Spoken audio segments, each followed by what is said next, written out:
তুমি কি করছো? দেখতে পাচ্ছিস না কি করছে? ও তুমি একটা কাজের লোক রেখে দাও না গো, তোমার কি কষ্ট পাও না? আমার পয়সা নেই বাবা, কাজের লোক রাখা। ঠিক আছে, আমি পয়সা দিয়ে দেবো। কোথা থেকে পাবি তুই পয়সা?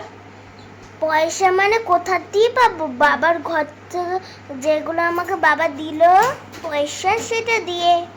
সেটা দিয়ে দেবে? হ্যাঁ। তোমার এত পয়সা হয়ে গেছে?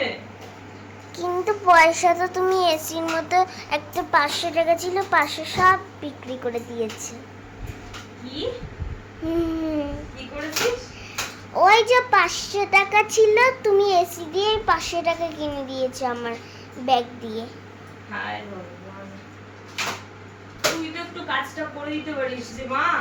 থাক আমি করে দিই, দাও, তোমার করতে হবে না। আমি তো করে দিই। কোথায় করে দিয়েছো? সে তো কবে করে দিয়েছে, এখন তো আর করো না। এখন তো করি না, করো না। এখনো করি আমি কাজগুলো। কোথায় তাহলে করো? ঠাকুরের বাসনগুলো মাজি। সে তো এখন করো না। আমার আজকে পড়া ছিল, এর জন্য তো আমি করতে পারিনি। আর কি করো? আর আমি জল ভরি, আর কি করো? আর একটা ঠাকুরের সকালে এবার একটুখানি সকালে দিলাম একটুখানি পুজো, আবার সকালে আবার পুরো খাবারটা দিয়ে দিলাম, আবার রাত্রে পুরো দুটো খাবার দিলাম ঠাকুরকে। তার মানে তুই বলতে চাস আমি কিছুই করি না ঠাকুরের? তুই রোজ করিস? হ্যাঁ, রোজ করি না, মাঝে সাঝে করি। তাহলে? তারপরে আবার বাথরুমে জল ভরি। আর আর কি? আর কি কর? আর কিচ্ছু না। কেমন আছেন?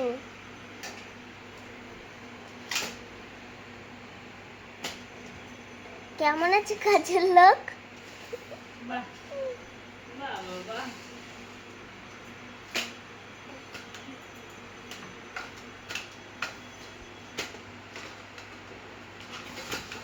দেখো কত সুন্দর করে করবে, ছাড়ছেই না। ঘর মুছে না, ঘর মুছে না করতেই থাকবে, আর কিছু কাজ করবে না মনে হয়।